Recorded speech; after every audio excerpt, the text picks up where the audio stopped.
No dia 11 de abril de 1981 aconteceu algo terrível e extremamente misterioso na Cabana 28. Tão terrível e tão misterioso que nunca nada até hoje foi descoberto.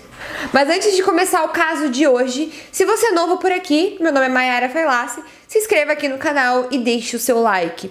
Se inscrevendo no canal, você vai me ajudar muito no engajamento, muito no crescimento do canal. Eu realmente preciso muito da sua ajuda para fazer com que esse canal cresça, para me incentivar a trazer vídeos novos aqui toda semana. Então, por favor, compartilhe esse vídeo, se inscreva nesse canal, me ajude.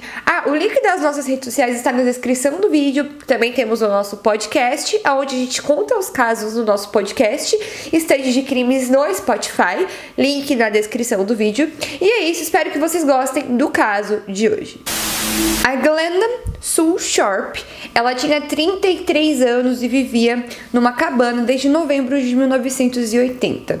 Essa cabana ela vivia junto com os seus 5 filhos. Os seus filhos eram John, de 15 anos, a Sheila, de 14 anos, a Tina, de 12 anos, o Rick, de 10 anos e o Greg, de 5 anos. Logo após ela sofreu um divórcio de um relacionamento extremamente conturbado, ela pegou os seus filhos e foi viver dentro de um trailer. Ela morava na Califórnia, então ela morava com os seus 5 filhos dentro desse trailer. Você imagina como deve ser difícil você morar com 5 crianças, né, dentro de um trailer, que já para uma pessoa já deve ser alguma coisa pequena, imagina com 5 crianças, né. Ela foi morar dentro desse trailer e o irmão dela morava numa cabana numa cidade do interior do estado, e ele ia sair dessa cabana e ofereceu a cabana para a irmã ir viver com os filhos. A cabana, ela ficava numa cidade bacana, era um lugar tranquilo, era um lugar legal, era considerado um lugar seguro, né? Então ela achou uma boa opção ela pegar os filhos, sair do trailer e ir morar nesse lugar. A cabana ficava na cidade de Kidd, localizada no norte da Califórnia, e essa cidade sempre abrigou diversos viajantes em um resort que se chamava atenção por sua beleza natural e pelas cabanas feitas de madeira. Muitas pessoas viam o local como o ideal para descanso e até mesmo para uma criação temporária de uma família. Bom, a Glenda se mudou para essa cabana com os seus filhos, eles estavam vivendo muito bem e felizes, inclusive ela tinha um namorado, ela estava tocando a vida dela, então as coisas estavam indo assim muito bem. Ela vivia à base de uma pensão que ela recebia do governo por conta do seu relacionamento anterior, mas ela estava vivendo uma vida bem assim com os filhos dentro daquele lugar que era um paraíso.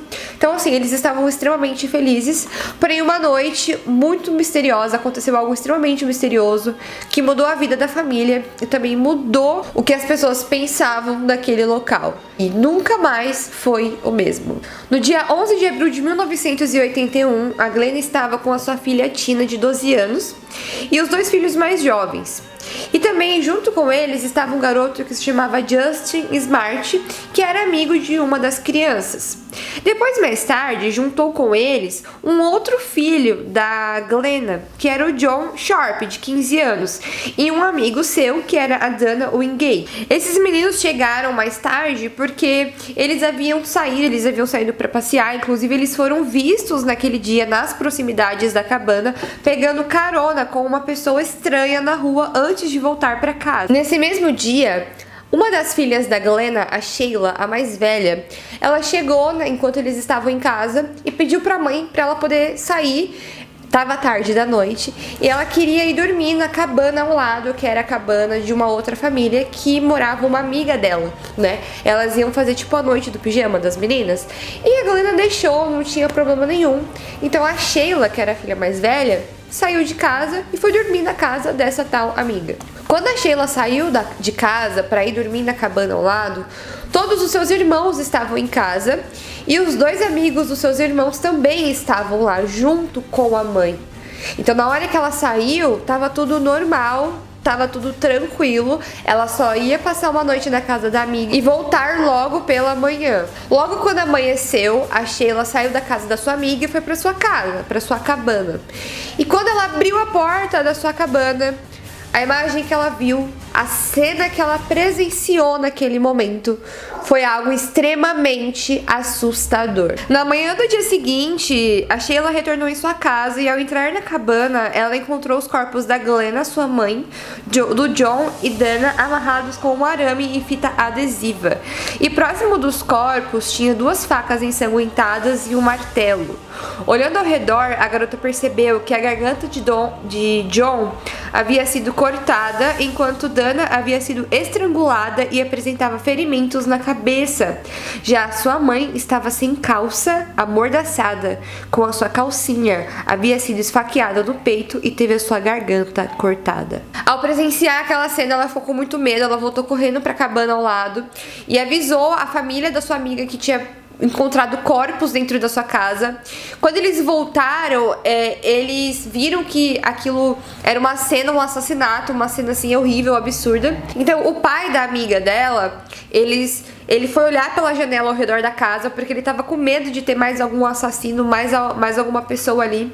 Foi quando eles viram que as outras crianças estavam dormindo no quarto perfeitamente bem, não tinha acontecido nada com eles. E aí ele conseguiu acordar as crianças e tirar as crianças que estavam no quarto pela janela, porque ele tava assim com muito medo de ainda ter algum maluco dentro da cabana deles. Imediatamente eles chamaram a polícia para averiguar a situação. A perícia concluiu que os 3 sofreram traumatismo craniano que poderiam ter sido causados pelo martelo, e a autópsia declarou que todos morreram devido ao trauma na cabeça e aos ferimentos causados por facas. E a cena não era a única coisa a ser questionada. Tina, que era uma das filhas mais novas, a garota que tinha 12 anos, ela estava na casa junto com a mãe. A mesma estava desaparecida. O seu corpo não estava na casa. Além dos seus irmãos que estavam bens e vivos e os seus irmãos que estavam mortos junto com a sua mãe, a garota, ninguém sabia de onde ela estava, ninguém sabia o paradeiro dessa criança de 12 anos. Então eles tinham pessoas assassinadas e uma criança de 12 anos desaparecida para fazer a investigação. A polícia começou a ir atrás de depoimentos dos vizinhos, das pessoas ao redor, para ver se eles conseguiam encontrar alguma pista. E eles foram até a casa da família que socorreu as crianças que sobreviveram, né? E eles chegaram a falar que eles não viam nada suspeito a princípio, porém, 1h30 da manhã, eles disseram que eles ouviram gritos de crianças, né? Mas que eles não fizeram nada porque eles não sabiam o que podia estar acontecendo. Era um complexo com várias cabanas, alguma criança podia estar brigando, ou sei lá. Eles ouviram umas crianças gritando e não fizeram absolutamente nada. A polícia foi fazer uma varredura, uma investigação dentro da cabana para ver se eles encontravam algumas pistas, né, de alguns suspeitos. E eles notaram algumas coisas bem interessantes. Primeiro, não tinha sinal de arrombamento na cabana, não tinha sinal de que alguém tentou invadir, o que era uma pista considerável, que provavelmente a pessoa que entrou e matou e cometeu os assassinatos era uma pessoa conhecida da família, porque a família abriu a porta para essa pessoa entrar. Além disso, a casa ela estava com as luzes apagadas, as cortinas fechadas e o telefone estava fora do gancho. E ao procurar alguma impressão digital, a polícia encontrou uma impressão digital nos corredores e em direção às portas do fundo da cabana 28. Então eram possíveis rastros da polícia, porque tudo indicava que poderia ser uma pessoa que frequentava a cabana 28 para apagar as luzes, às vezes fechou as cortinas porque sabia que era de costume deixar as cortinas fechadas, que tinha uma saída nas portas dos fundos, né? Então a polícia tinha ali em mente naquele momento que a pessoa que cometeu aquele assassinato poderia ser uma pessoa frequente dentro da casa. Bom, mas até então eles não tinham nenhum nome, nenhuma pessoa, então eles tentaram investigar e tirar depoimento de pessoas que estavam próximo, inclusive de um homem que ele era poderia ser um suspeito, porque logo após quando o crime aconteceu, ele ficou desaparecido da cidade de Kedzie. E a cidade era muito pequena, então se uma pessoa não era vista, era muito estranho, porque todo mundo conhecia todo mundo. Então a polícia foi atrás desse cara que desapareceu para tentar investigar e tirar o depoimento dele para ver se ele tinha alguma coisa a ver com esse crime. A polícia encontrou ele em Oregon, então colocaram o detector de mentiras nele e quando perguntaram sobre o crime, ele passou no detector de mentiras, então a polícia despistou ele como um possível suspeito. Bom, a polícia também foi tirar o depoimento dos pais de Justin. Justin, ele era um dos meninos que dormiu na casa, né, e ele era amigo de um dos filhos da Glenna, e os pais foram tirar depoimento e aconteceu algo muito suspeito nesse depoimento, que os pais dele disseram que encontraram a jaqueta da Tina, da menina que estava desaparecida, no porão da casa deles. E junto com essa jaqueta, eles encontraram também o martelo. Então a polícia tinha a jaqueta da menina que estava desaparecida e o martelo, mas essas pistas não levou a lugar nenhum. Então, simplesmente eles não fizeram nada, como se essas informações não fossem tão úteis assim para eles descobrirem o assassinato. Porém, posteriormente, eles tentaram tirar depoimento novamente dessa família, dos pais desse garoto, pra falar assim, olha, vocês realmente falaram tudo que vocês sabem, é muito importante que vocês falem tudo pra gente descobrir quem fez isso com a família. Porque, querendo ou não, o assassino que tinha cometido esse assassinato, ele colocava em perigo todos que estavam ali ao redor. Então era de interesse de todos ao redor descobrir quem foi que matou a família na cabana 28. Então por isso que a polícia foi atrás dessa família novamente. E essa família veio com uma nova pista para a polícia. Eles alegaram ter visto uma van verde estacionada na frente da cabana, mas que tudo indicava aquela van verde estava lá parada porque estava com o pneu furado e uma pessoa, um homem, ele estava tentando trocar o pneu daquela van.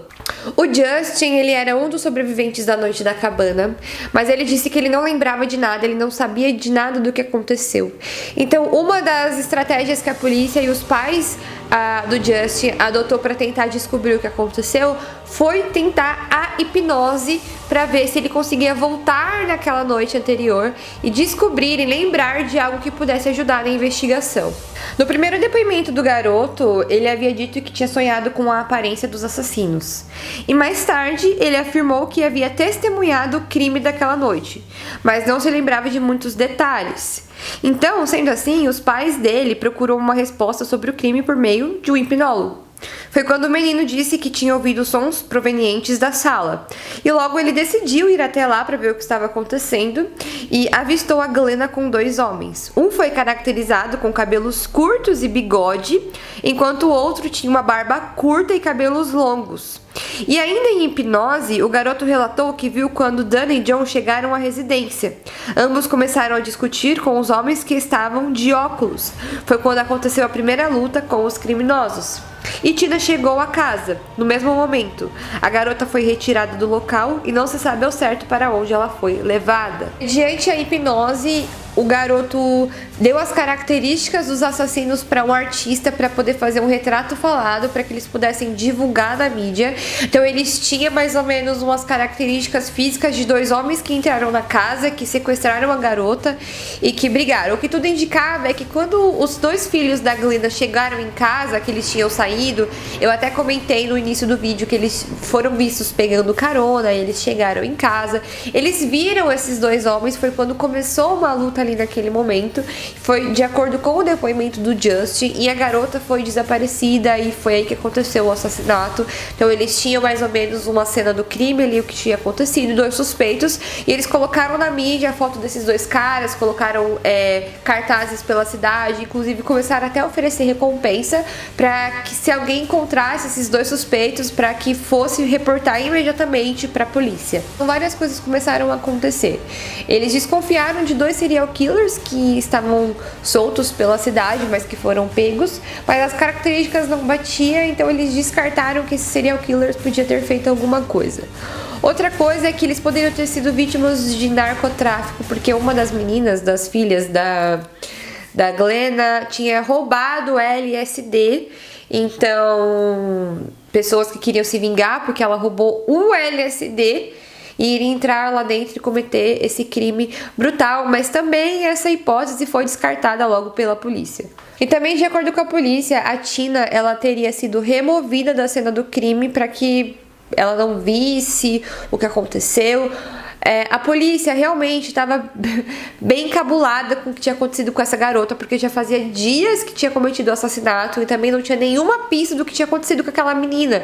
Eles estavam fazendo varreduras ao redor da cabana e tentando investigar, tentando procurar com fotos da menina e nada, ninguém, nem sinal da garota. Então, tipo, eles tinham uma criança desaparecida e um assassinato absurdo e horrível para que eles conseguissem desvendar, e eles não conseguiam chegar a lugar nenhum com todas as provas que eles tinham. Passaram-se 3 anos do crime e nenhuma pista de quem havia feito aquele assassinato. Eles não tinham absolutamente nada e a garota continuava desaparecida, até que um colecionador de garrafas, ele estava andando ao redor da cidade Kedzie e ele encontrou o que parecia ser um crânio humano de criança.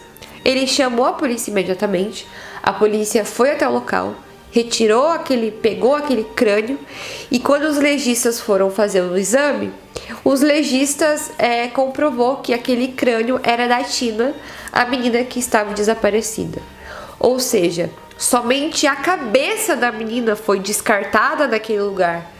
Ainda faltava o restante do corpo dela, então ela foi assassinada e somente a cabeça dela foi jogada ali naquele lugar, e depois de 3 anos a cabeça dela, né, no caso o crânio, foi encontrado. Junto com o crânio da garota foi encontrado uma jaqueta e uma calça jeans. Então eram as únicas coisas que eles encontraram dela, e nenhuma pista também de quem poderia ter assassinado ela também e a sua família. O caso, basicamente, ele ficou esquecido, a cidade nunca mais foi a mesma por conta dessa brutalidade. Em 2004, a Cabana 28, ela foi demolida, aquele lugar nunca mais foi o mesmo. Todas as pessoas que moravam ali saíram dali, ali virou uma cidade abandonada.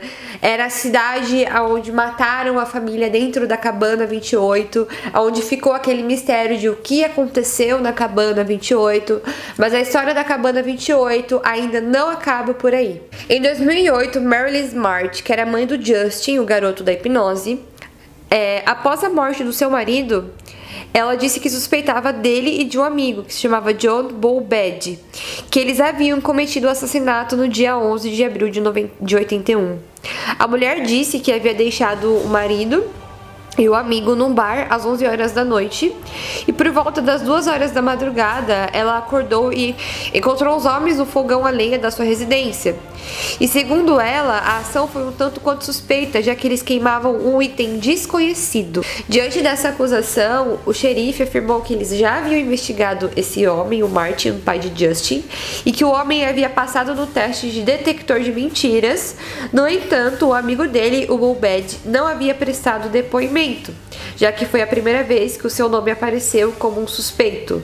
E ao procurar pelo homem, a polícia descobriu que ele havia morrido em 1988, o que resultou novamente num crime sem solução. Bom, em 2016, essa mesma mulher, ela, em uma entrevista para um site que se chamava The Sacrament Bee, em 2016, ela disse que ela tinha uma carta do marido, e nessa carta dizia que ele tinha cometido um crime e ele estava pagando por isso, mas ele não falou o que era esse crime. E a teoria que eles tinham em relação à morte da menina é que eles mataram ela daquele jeito, que ninguém identificou a causa da morte da garota, de como ela morreu, justamente para que eles não fossem descobertos. Então, assim, eu não entendi muito esse lado do tipo dele ter, depois dele ter morrido, ela ter falado sobre o marido ter deixado uma carta, ou o motivo pelo qual o marido teria para fazer isso. Então, mais uma vez, por não ter uma coisa conclusiva, por não ter uma coisa real, porque essa carta também nunca foi vista, esse caso, mais uma vez, ficou como um caso não solucionado, tanto da família que morreu, como da garota desaparecida e depois encontrada morta, encontrado o seu crânio dentro, no meio do matagal, aos derredores da cabana 28. Esse caso é um grande mistério. O que aconteceu na cabana 28? Você investigando a família, a vida da família, eles pareciam ser pessoas muito felizes. Realmente, das fontes de pesquisa, não tem nada que leve alguém, ou algum motivo, ou alguma coisa. Eu acredito que a polícia poderia ter descoberto alguma coisa melhor se eles fossem mais a fundo em algumas das pistas que eles tinham. Porque, querendo ou não, eles tinham algumas pistas, gente. Isso é fato. Mas eu acho que eles não foram tão a fundo assim pra tentar descobrir o que aconteceu com essa família. E também a garota foi encontrada ao derredor da cabana. Eles podiam ter encontrado isso naquela época. Depois de 3 anos que encontraram, isso virou um mistério. Então é uma coisa assim, inexplicável. Você investigando a família, a vida da família, eles pareciam ser pessoas muito felizes. Realmente, das fontes de pesquisa, não tem nada que leve alguém, ou algum motivo, ou alguma coisa. Eu acredito que a polícia poderia ter descoberto alguma coisa melhor se eles fossem mais a fundo em algumas das pistas que eles tinham. Porque, querendo ou não, eles tinham algumas pistas, gente. Isso é fato. Mas eu acho que eles não foram tão a fundo assim pra tentar descobrir o que aconteceu com essa família. E também a garota foi encontrada ao derredor da cabana. Eles podiam ter encontrado isso naquela época. Depois de 3 anos que encontraram, isso virou um mistério. Então é uma coisa assim, inexplicável. Esse caso chamou minha atenção porque, gente, é uma coisa muito inexplicável, né? Só lamento pela família que perdeu a sua vida e não sabemos nenhum motivo pelo qual isso aconteceu. Mas esse foi o caso de hoje, o misterioso caso da cabana 28. Se você gosta assim de casos mais misteriosos, deixa aqui na descrição do vídeo para mim trazer mais casos para vocês. Também deixa uma indicação de vídeo aqui para mim trazer para vocês. E é isso, espero que vocês tenham gostado do caso de hoje. Não se esqueça de se inscrever no canal, é muito importante que vocês se inscrevam no canal para vocês me ajudarem no engajamento, ajudar a trazer gente nova, ajudar o canal a crescer. Isso é muito importante de verdade, gente. E também todas as redes sociais estão na descrição do vídeo, assim como também o nosso podcast. Muito obrigada por assistirem esse vídeo. Um beijo pra vocês e até o próximo. Tchau!